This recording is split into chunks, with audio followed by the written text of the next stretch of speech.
To y'all, you know I rocked you. Step in the rooms of True Gun Media. What's up? What's up? Live lessons again. We got Ty Freeman on the line today.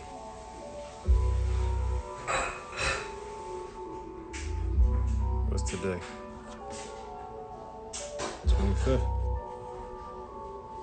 What's up, Tate?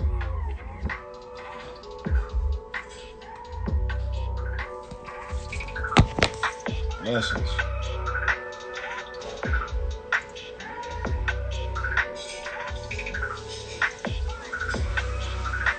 It's the 25th.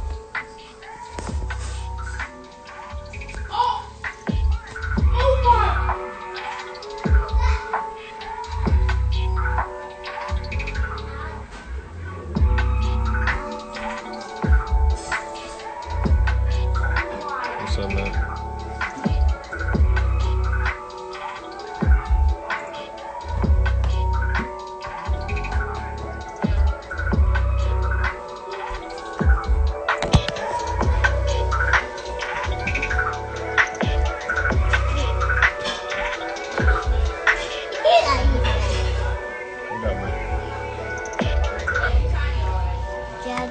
What's up, y'all? Look out, buddy. Go in there, man.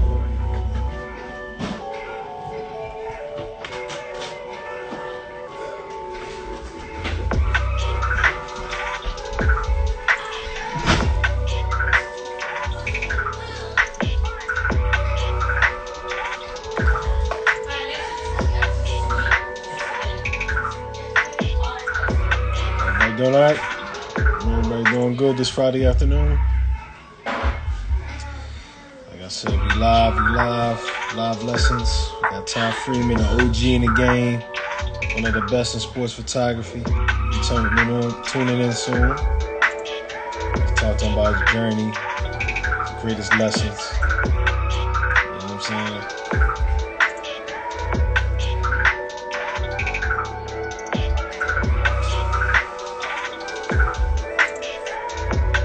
Hope everybody's staying safe and have a blessed weekend.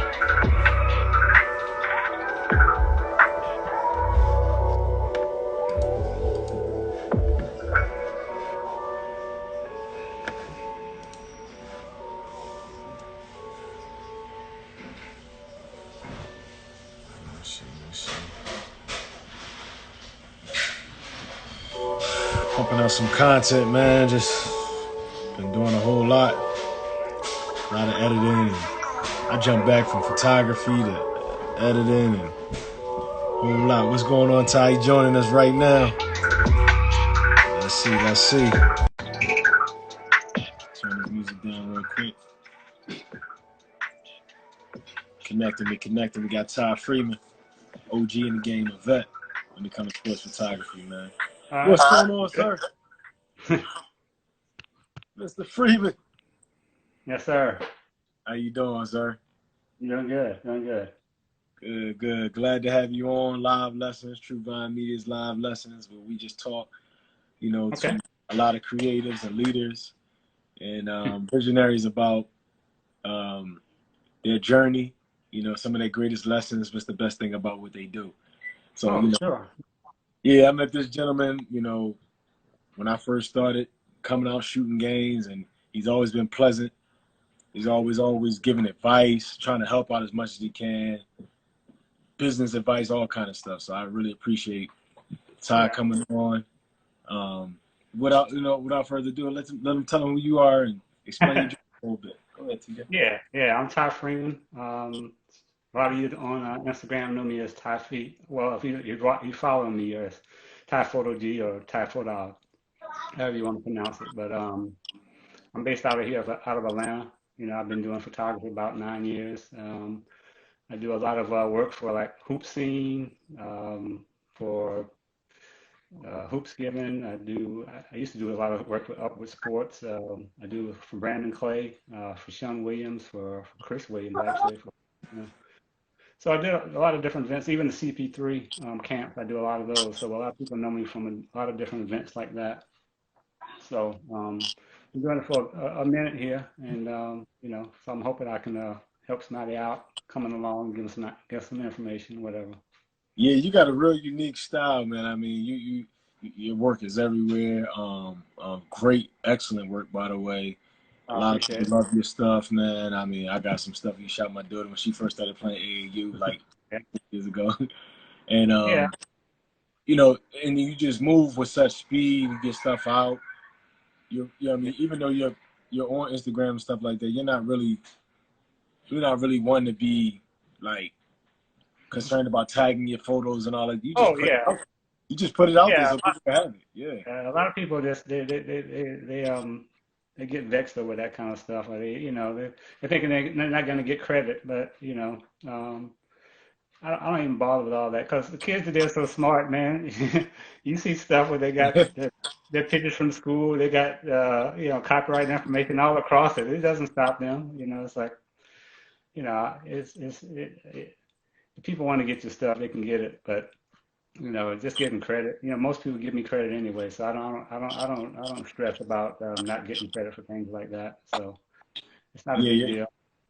yeah. Your work, you know it. You know it when you see it. Yeah, and that's one of the things I do is I have a certain style that I like, and that it took me a couple of years to develop that, and that's when you first start out, you kind of shooting like everybody else, but at some point you create something that's unique to yourself, that you like, So I said a lot of my pictures are like hoop scene.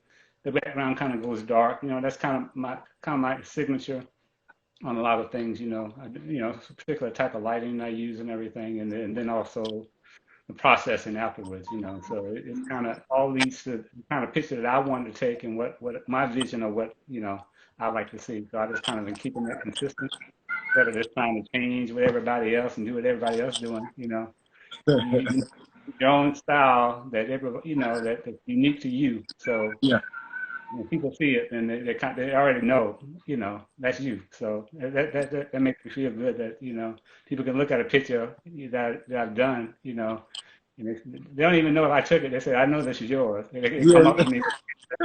So, yeah, that's true. So that means that it works. That my style kind of transcends my name. Whatever. yeah. I mean, because I mean, you could, like I said, you see your stamp and you're everywhere, especially uh, um, high school sports. I mean, Yeah. in camp, AAU, like so people they see that I know I have. It's Right.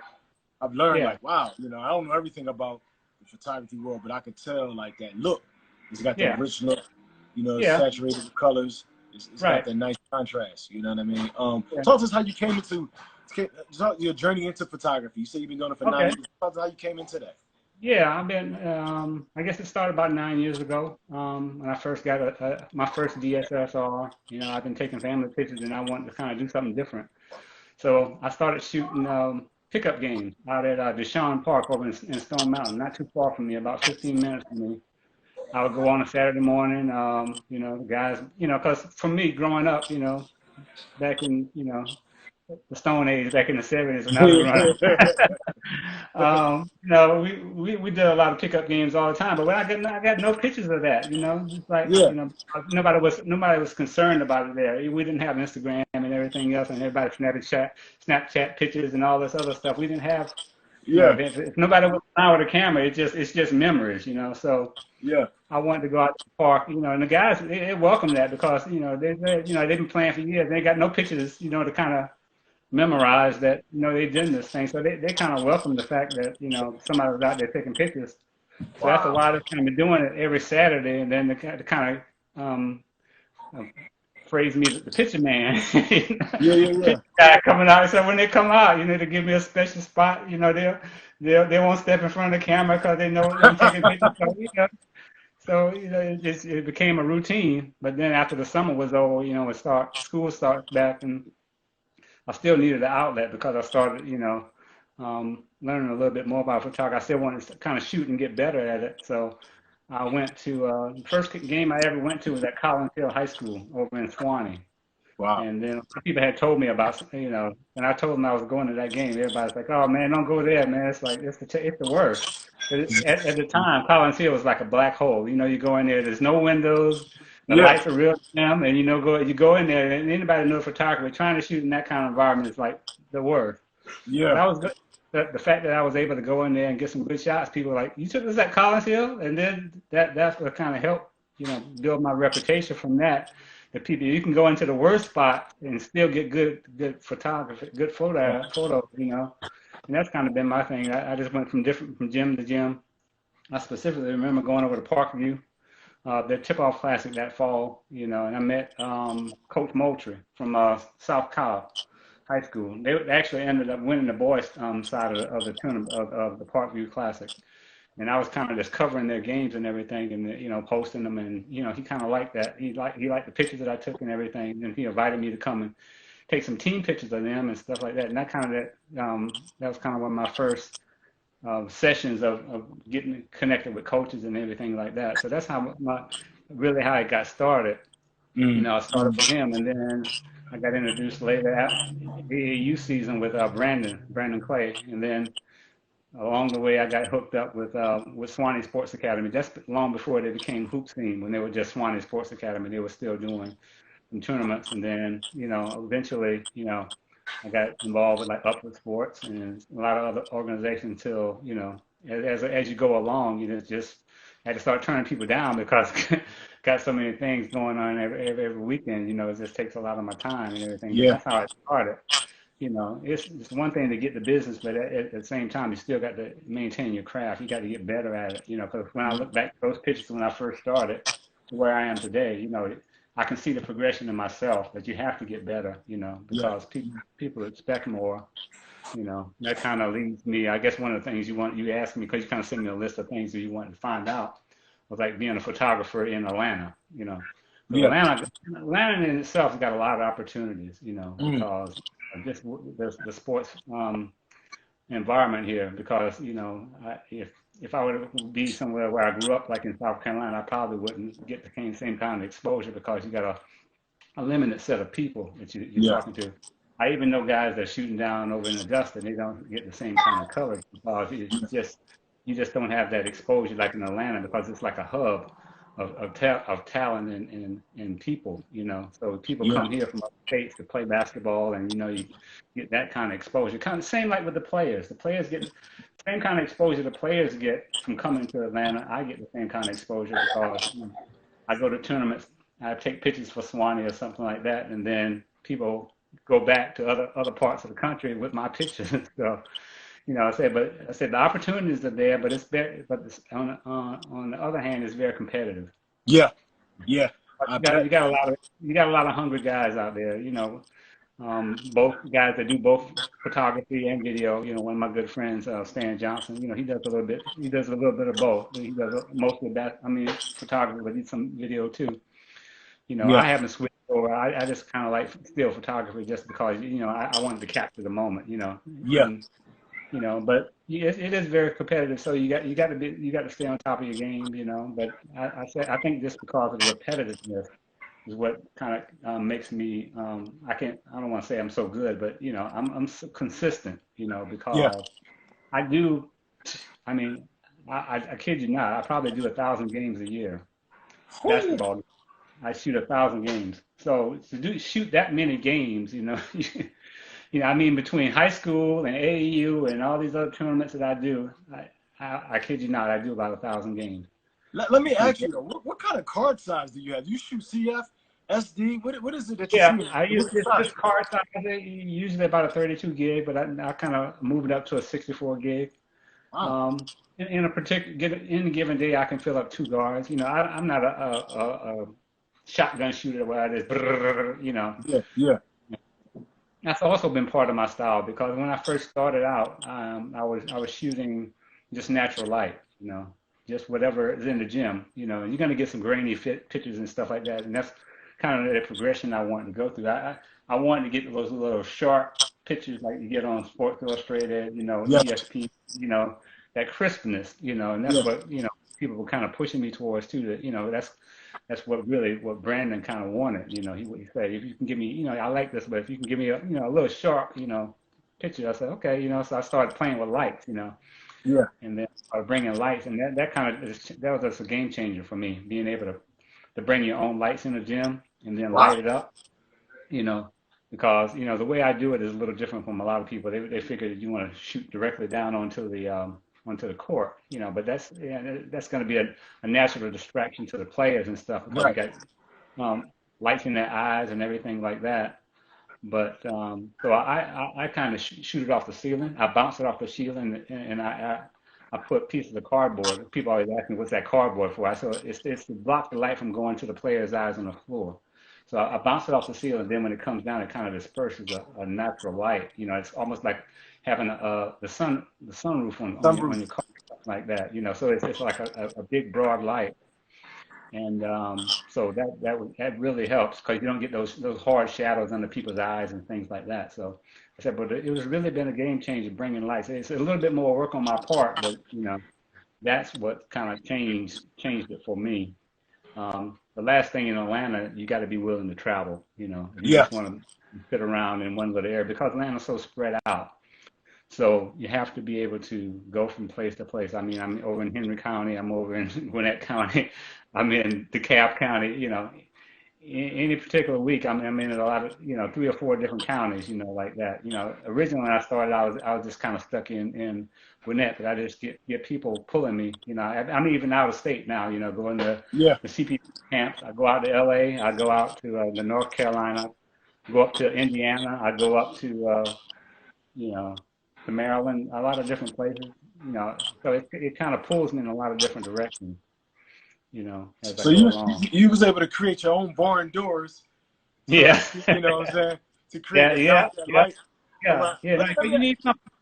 Yeah, you go ahead. Well, you need something that's portable, and yeah. something that is not too expensive, And it just came to me one day. I said, well, I'll just use some of this cardboard right here. I start with small pieces, but you know, yeah, I just went along. So I used cardboard. I thought that's a natural thing to do. It blocks the light, but at the same time, I don't have to carry around a big piece of wood or something like that, or something, heavy. So you got to be mobile. I mean, you don't want to have, a whole photo shoot following you every time you go. Even though I kind of Exactly. do that when I do my photo shoots and stuff like that. And you sing for the most part, you're like a one man band. It's not a whole Oh yeah, crew with yeah, you and everything. Like so, you pretty much can I handle kind it of, yourself. yeah, I do. And that's been one of the things that it helps me because I have a certain style. I think everybody's got their own style. Not that saying someone couldn't pick it up, but it's just I know what I want, and trying to explain that to someone else. But when I do something cause I do other photography like a wedding or something like that, I try to get guys that have a similar style to I have, and then we'll go and shoot a wedding together or something like that, because you want one on the bride and then you want one carrying the wedding party. You can't be in 2 places at one time, so you kind of need someone else. Yeah. So in those cases, but when I'm doing an event or something like that, then but when I do like the MSH TV camp or something like that, because it's so big, we need a couple of photographers. So I kind of use a couple of guys that have similar styles to me, so that you won't see a big dip between my pictures and their pictures. I mean, there are going to be some slight differences because I have a certain way of editing and processing my pictures, but it's very close, so it's some kind of continuity between it. Now let me ask you, at a game, typically one game, how many pictures would you say you would take? Oh, I think I came down typically per game it's around 150 pictures, Wow. you know, and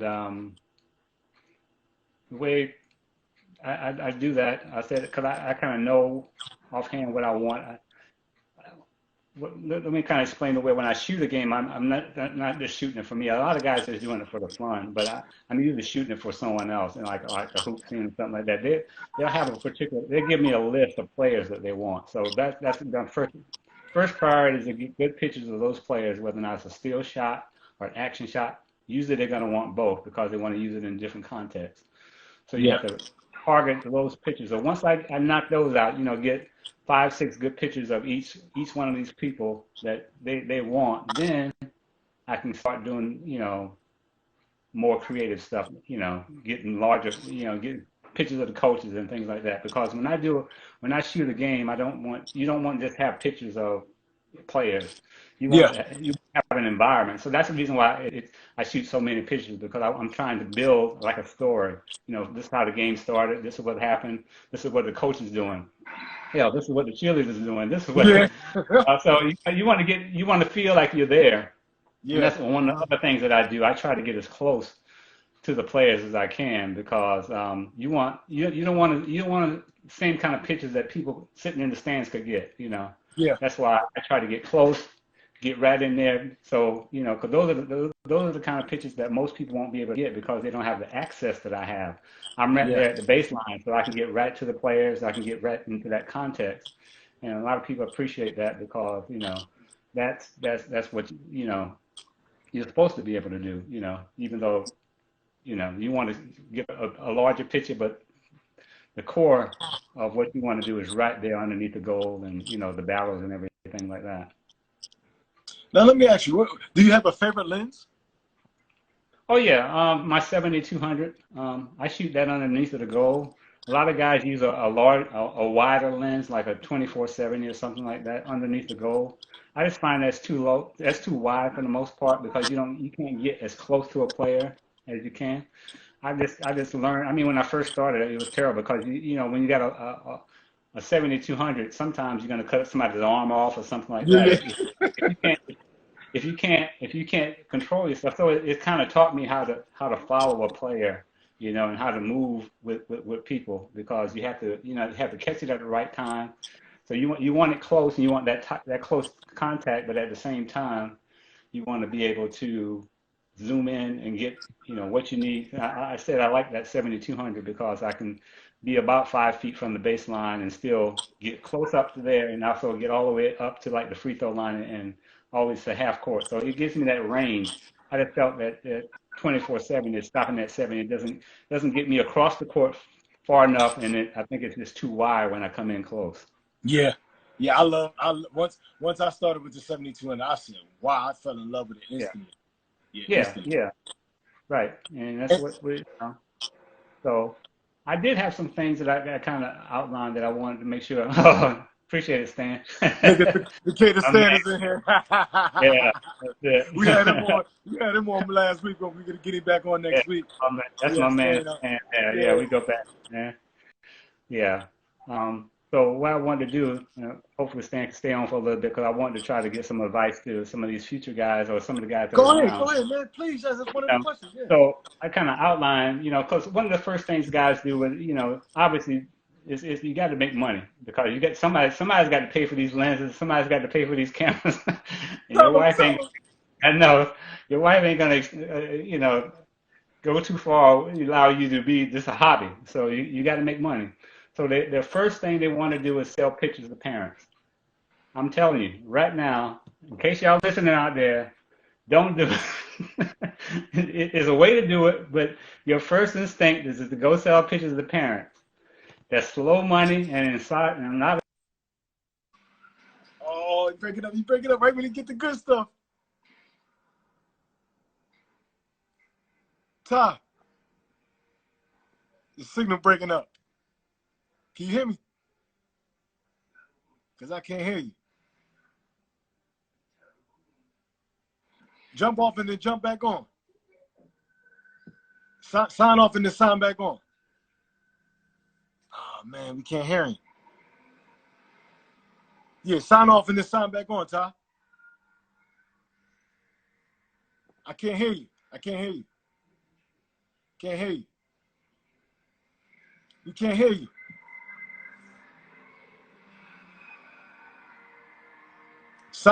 Join.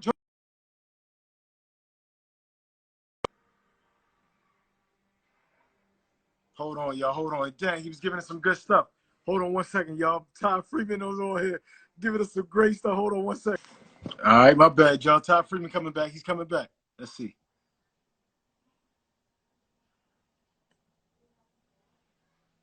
Tagging him in. We tagging him in.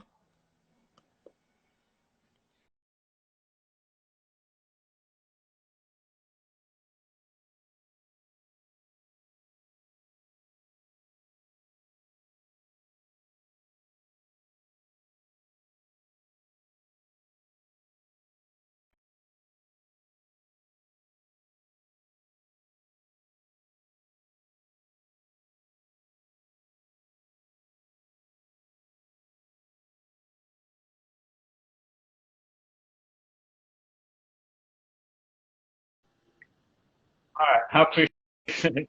I'm sorry. I'm freaking out. Yeah, they're freaking out. It's like, man, I was just getting ready to have a cliffhanger. Anyway, let me go before we get cut off or something like that. Like I say a lot of guys want to sell pictures that are either slow money or no money. And unless you can deliver a picture of that person right then, you're probably not going to make that sale. There's other creative ways to make money selling pictures. If that's what you want to be able to do. You want to sell either posters or banners or something like that. Because they got these phones now. And these phones are getting pretty good.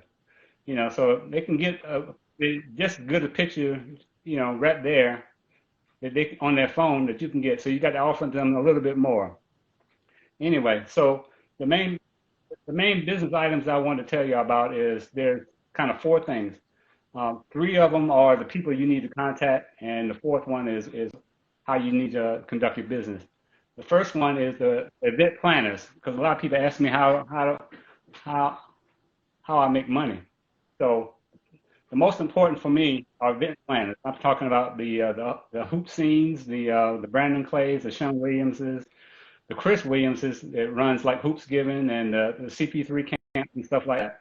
Because they, so when I come into that event, I already know what kind of money I'm going to make. I know what my money is already there. I mean, they pay me by, I have a flat contract with them. They pay me by the day, by the rate that I specify. So I don't have to go chasing any parents. I have to run out in the parking lot in case somebody, before they leave to try to sell them anything. So that's number one. You want to get in with event planners or people that are running your event. And that's, so whenever you're at an event, you need to find out, even if you're not going to shoot there that day, find out who's running that event, because that could help you later in down the road, because these guys, because a lot of business I got from other people, like I got put on by Shum because I knew Brandon, because those two guys know each other, and the same thing with hoop scenes. So if these event planners or people that run these different camps or events, they know each other. So if you can get in with one, you kind of have your foot in the door. You can move to some other ones. The second ones are the coach. High school and AAU coaches are invaluable. I'm telling you. A lot of people don't appreciate what coaches can do for you. But if you know coaches can get you in where you couldn't normally be in. Especially when I do a lot of team. I mean, it didn't used to be as big as it has in the last few years, but once I got in, I'm doing team pictures. I mean, that's every weekend, almost every day in November. Between November and January, I'm doing team pictures, whether or not it's girls or boys basketball, you know, and that also helps in the AAU because a lot of high school coaches they're in with the AAU team or they either run the AAU teams themselves. So if you can get in with those people right there, now I'm not just saying that you can use them as clients, but you need to actually know them because I mean they are good people to know because I said they give you a lot of good information, a lot of good advice, and they also I said you're doing them a service, so you're helping them out, 'cause a lot of them like when the championship like GHH, HH championships and stuff like that, they want to be able to commemorate that. They want you to take pictures. I've taken pictures of a lot of games and given to coaches. They even asked me for it, but they appreciate it and they responded in kind later by giving me, they want me to come out. Okay, why don't you come out, take some pictures of my team, take some team pictures or do something like that, or they hand me off to the volleyball coach or something like that. So you'd be surprised what kind of influence the coaches have. So you need to go. Those are the people you need to know. Get in well with coaches. The other ones are parents and players. I'm saying parents first because they're the one that got the money. But parents, parents will help you a lot because a lot of what I've done, the parents help me by doing senior pictures or doing class pictures or prom pictures or something like that. They need parents like to deal with people that they can trust, that they know because they're entrusting their kids to these people. So you have to be trustworthy. And usually they get that trust from the coaches also. The coaches, help out. But I said the parents are really important. And also players, but I do a lot of kids senior pictures. I do a lot of them. pictures, because they know me from the games and things like that. I'm not saying you got to be a kiss up to all the players and everything, but if it's nothing wrong with having good relationships with all the players, because they're pretty, you know, and they respect you, and it goes both ways. And okay, I'll get to that question about the diffusing light in a minute. I saw that. Yeah, yeah. But also, what we're doing right now, social media. I didn't know how valuable this was until a few years ago because I would say 90% of my referrals come from social media. I meet a lot of people, they don't even know my name, my real name. They call me Ty Photo G. I'm walking through the parking lot, they Ty Photo G. Like that's it. Because they see me on Instagram or they see me on, on my Twitter account like that. So it goes a long way. A lot of guys don't put a lot of effort into it, but I say they make it. I mean, you're losing a lot of money, and you also a lot of referrals by social media because that can be you can reach so many people. I mean, I got 11,000 followers. I'm not sure. I mean, how active they all they are, I don't know, but still, that's more than I would ever imagine I would have you know, they go all throughout the world, So that's advertising you just can't buy, you know. And I said, so I try to, stay active on social media, both Twitter and Instagram are usually my favorite target. Facebook not so much, but I used to, I do have an account there. But I said, you got to be able to use those avenues to your advantage right there. But I said that's basically how I make my money. Event planners, coaches, and parents. Those three. But if you're trying to chase parents to sell them some pictures, good luck with that. Because I'm telling you, that's hard money. That's hard. That's hard money. Yeah, because yeah, right, right. Because I said you're getting $15 here, you're getting $10 here for a picture or whatever. If that. And then you got to go begging for that. You've already, you got to work smarter. So, right, so I wanted to get to that real one question asked me about the diffusion of light. Um, I said when I that's what I'm doing there. When I bounce the light off the ceiling, I use so you're gonna lose some power. It's not gonna be as bright as shining directly down onto the court. So that's the reason why I use three or four lights. And a lot of people ask me why I use so many lights. It's not just because I want to brighten it up. It's because you lose some because the light's going to bounce up and bounce down. So it's got a long journey to go. It's got to go all the way up and come all the way down. And by the time it comes down, you could lose a lot of your brightness.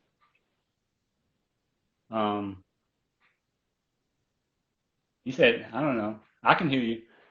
But that's the reason. But yeah, but that diffused light, it's almost like them having a sunroof on top of the gym. You,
yeah, guys, we're trying to go fast. As, I appreciate. Yeah, one of yeah, yeah. We lose a lot of power. That's the reason why I use so many lights, and also this person helps. One of the things I wanted to mention, I guess, if people wanted to find out how I'm adjusting with the COVID-19. Right. So obviously you want to be smart. You want to stay home and follow the CDC guidelines. Your safety as well as the people that you're working with is most important. Haven't so the last month I haven't actively gone out looking for work. I just wait for people to call me. When people are ready and when they feel comfortable, I waited for them to call me. And there are opportunities. In fact, I got two opportunities tomorrow. I got people coming for senior photos and some other headshots. So once people get comfortable, it'll come back, but you can't rush the process. Obviously, you know, right? Because if people are going to see you don't want to seem desperate, even though people want to get back to it. But at the same time, you got to be safe, and you got to let people come back at their own weight. Um, and the last thing, I use this opportunity to solidify relationships. Yeah, you looking blurry. I can understand. I saw that comment here. The Vols video is a little blurry. I'm solidifying relationships. So, because everybody's in a holding pattern. So, same time, I got people, everybody's trying to get back at the same time. So, I'm just reassuring them when they're ready to get started, I'm ready to go with them. So that a lot of guys like Hoop Scene and other places, they're ready to get started. Once they get to go ahead to do it. So, um, you know, that's I said right now with this opportunity, this is a good time for people to go and just talk to people, not necessarily saying you're ready to go, but say when you are ready to go, I'm ready to go too. So establish that relationship. They'll appreciate that because they right now people, I mean, like Hoop Scene, that's their whole business. This is their entire season right here. Like from the time, from March until like July, you know. So they're kind of stuck, until we can get back on track, and they're going to have to push this season out to probably October or something like that. So we're trying to help them. Yeah. Yep.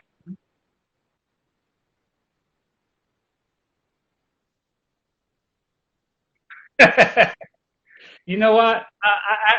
I looked into that, but it's so much involved with that, and also you got to get permission from the high schools because it's a safety hazard. You really got to have a safety wire up there and everything. You got to get there at least an hour or two before the game even starts. It's just the reward is not really worth it. I mean, if it's for a special event or something like that, if I'm shooting a tournament like that, then I might do it. For the most part, you got so much involved in getting that up there and just getting it all working, and then rely. Yeah.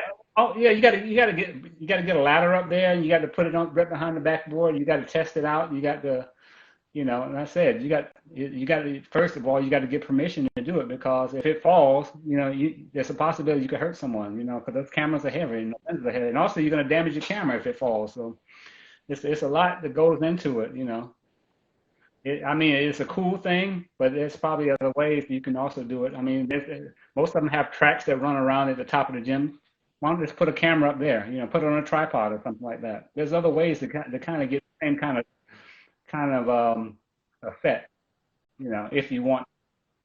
Yeah. If you guys want to ask me some questions, go ahead. I'm here. Yep.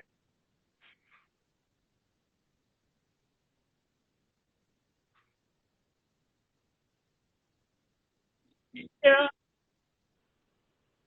I kind of like where I am. I think it's a good niche for me. Yeah, I like the relationships that I can establish with the people, because high school, even college, you're not going to get as close to those people. And I think for me, by the time they reach college, and even the kids, their attitudes are a little different because, they've already been the all stars and they're the all stars of their teams and of their cities, and then now they have the best of the best. So it doesn't have the same kind of effect.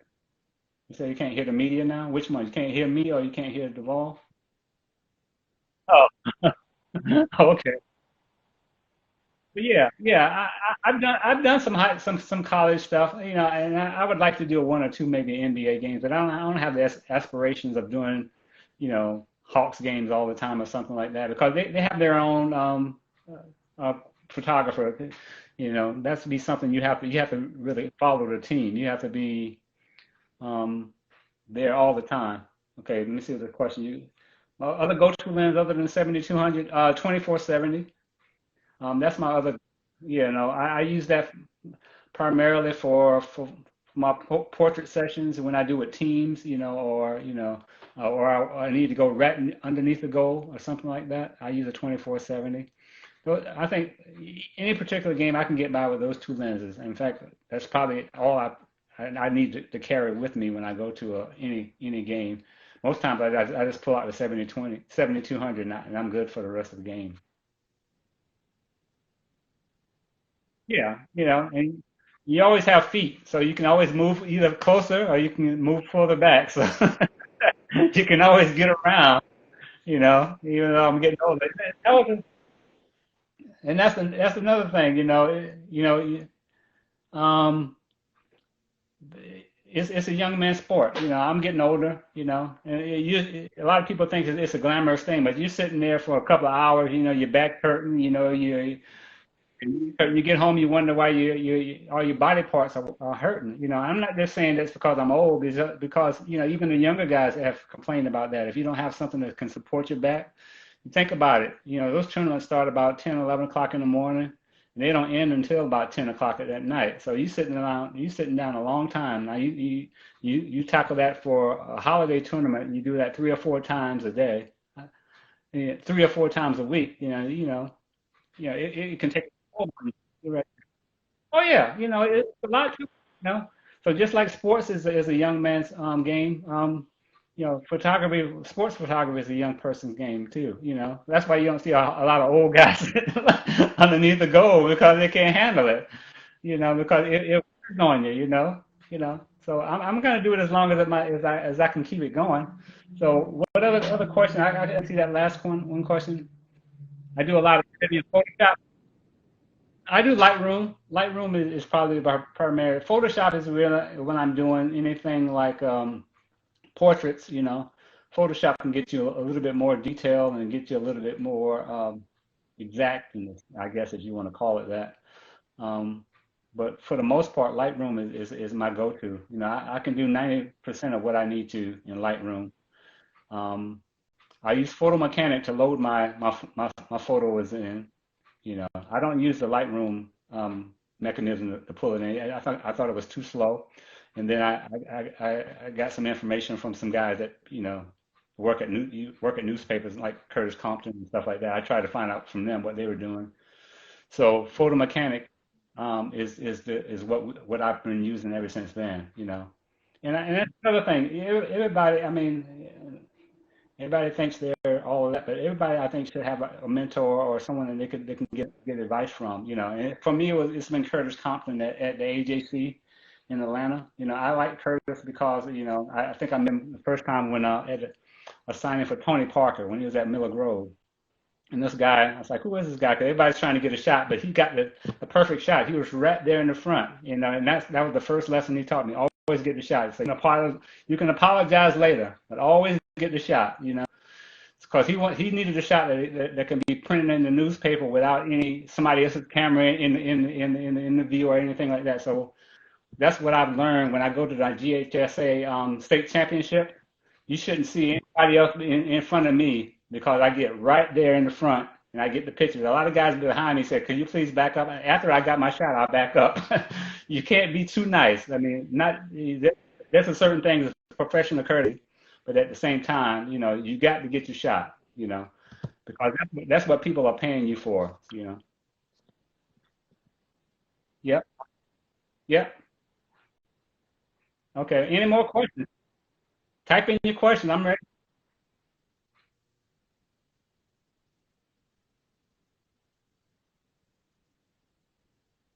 Okay. Okay. Oh yeah, I love it. I think I said it's great, man, because it's basketball that I mean, it can be self-centered when the players don't pass the ball and things like that. But I think I see that more in a camp.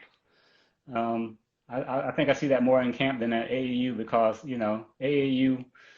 I can't say that they're learning a whole lot, but I think they play more as a team. For a lot of AAU teams are high school teams that are kind of transition to AAU, especially with girls. A lot of girls, people like to play together. A lot of them switch teams a little bit, but AAU, I like it. For sure. Um, yeah, one of the things I don't like is so much movement. Like the portal they have in college basketball, where every season I got to find out where the kids are now because they move around so much. I'll get to your question in a minute, Stan. Um, but yeah, that's the only thing I don't like. Taking portraits of action shots. I think I like portraits better right now, just because you get the interface directly with people, and you can take the time and do it, things like that. Action shots I like, but you can't orchestrate an action shot. You kind of have to get at the right moment. Lucky, is part of it, but you got to have that. Obviously, you got to be ready for the moment. And that's what action shots are. Being at the right place at the right time. Sometimes I got so many pictures of referee butts, man. I'm telling you. That guy, yeah, I remember one guy was telling me, so I got more pictures than butts than porn stars, man. It's like, yeah, I say, okay, yeah, it's like, I know. It's like, yeah, because that's been, it's been frustrating when I first started. Is this referees? You get so many shots, and that's what you got to learn that. I used to not like referees, but at the same time, they got a job to do, and what's funny is that they know the same angle to get where people fouling that I'm using to get my action shot. So we're an impasse sometimes, But what I found out, another life lesson for you guys: be nice to the referees. At halftime, go get them a bottle of water, each one of them. If it's two referees, get two bottles of water. I guarantee you, when you go back for the second half, you won't get as many butts in your face as you did in the first half. Try it. Don't do it until the second half, and then this word experiment. I said, don't give them water until the to halftime, and then watch the second half. It'd be a whole lot different. And then also the next time you have a game with those guys, they'll remember you. A little bit of kindness that goes a long way. Just let them know that we're trying to get the same thing. Everybody's got their job to do. And they appreciate it, man. And also referee, I can't tell you how many times I get requests from referees to give me some pictures because think about it. I mean, not to say they're self-centered, but they want to remember this time too because they can't ref forever. And it makes their life easier. So, do them a favor. I send pictures of referee all the time. And in fact, a lot of my friends now are referees. That's just kind of funny. I would never think I was going to be doing it. But now I say, yeah, I know how to do it. It helps me. And that's the first thing. When I go there, even when I go to state championships, I know at least half the referees there. And by the end of the state finals, I know all of them because I make sure I talk to them and and do things like that. So you know, yeah, right, right. And they want some pictures, and I do it. I just let them know where they are, or they email me, and I send it to them. But yeah, they're basketball fans. A lot of them are basketball fans. A lot of referees come to the games, and they're not even refereeing that day because they want to see some good basketball. So that's what I do a lot. You know, Give me some more questions.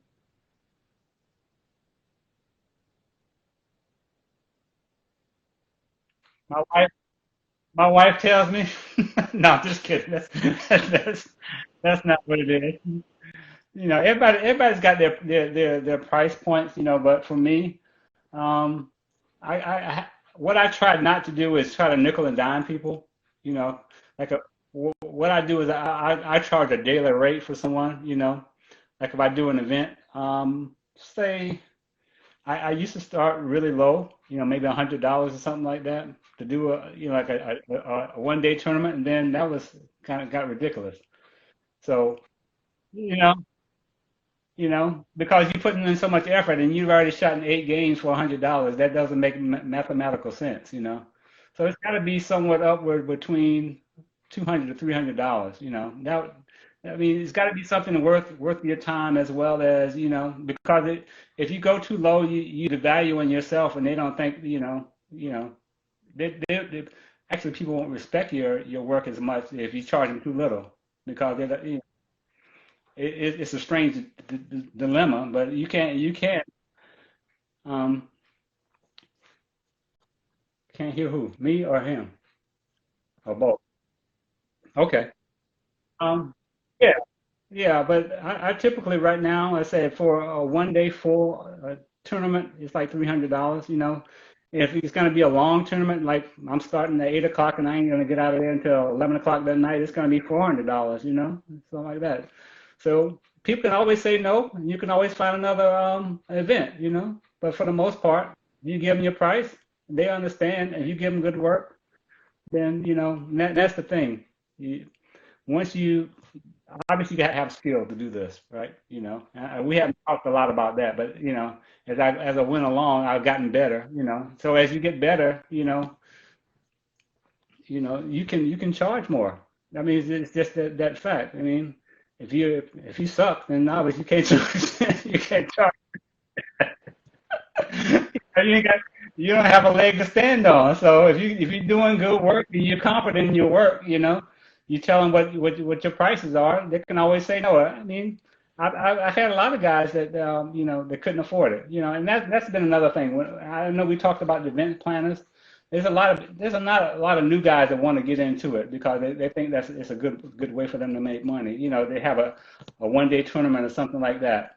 But you can't you can't just go anywhere that people ask you to come. You have to gauge it. Right now, with the people I know, I do them first. And then there's been other opportunities.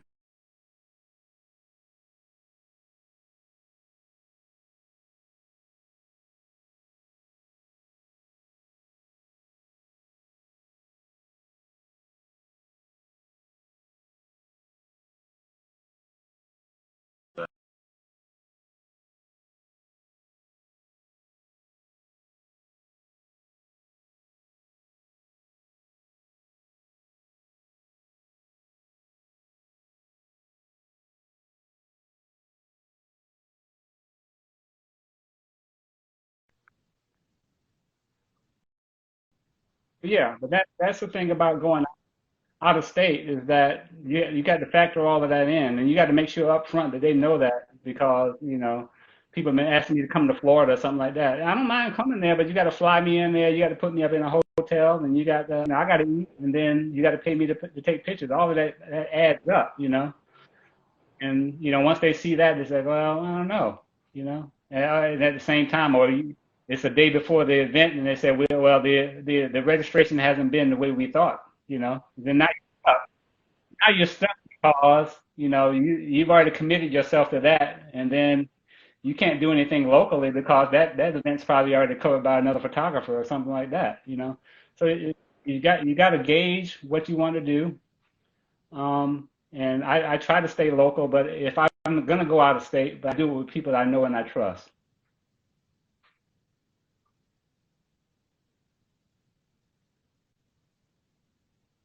Yeah, Deshaun. I think my man Deshaun was on for a minute there. Stan, obviously. Yeah, Stan Johnson. That's my man. Me and Stan shoot a lot together. We always, either we're talking photography or we're talking basketball. So but that's another thing. Everybody, you can't make all the money. So if I got an opportunity, and I can't do it. I recommend Stan or I recommend someone else like that. Someone that I know their work and so you have to be able to have good relationship with other photographers. Everybody. You can't just be out there just for yourself. You need to be able to work with everyone else.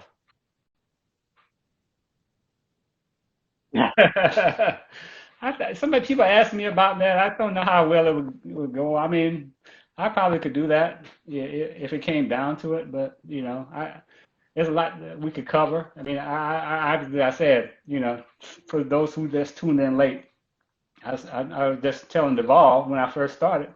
On a given year, like probably this past year, I would say I shot over 1,000 games. And that's no lie.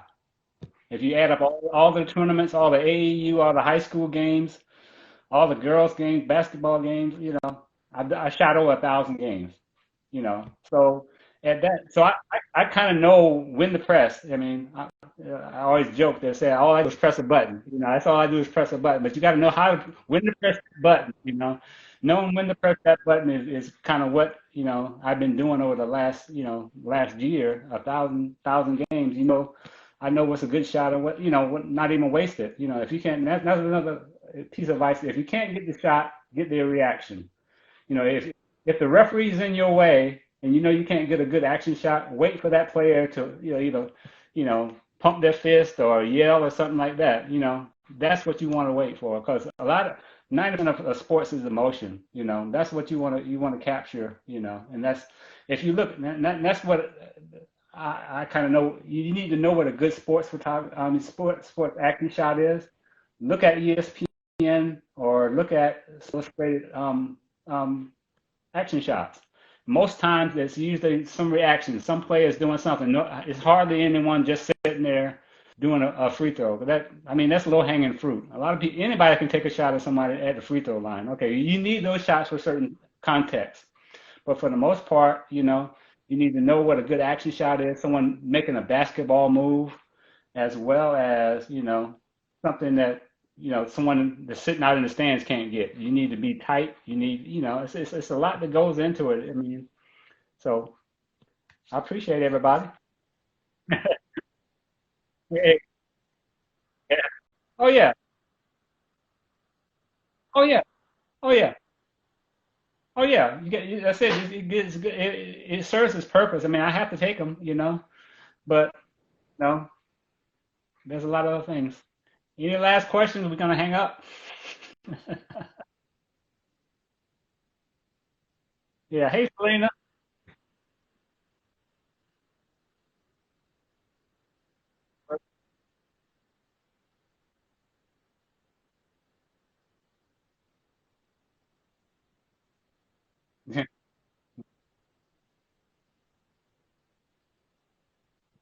I know. And that's uh, so yeah. Yeah. Oh yeah. Yeah. Yeah. Yeah.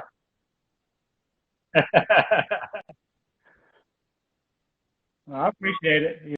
Those are my peeps right there. Yeah, Selena, we voice of the faith together. Yeah, me and Selena. So yeah, I do a lot. Yeah. So maybe one day, yeah, I appreciate it. Thank you again, Deval. Oh yeah.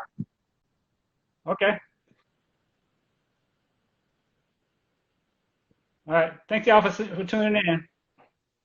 Bye. Good. All right.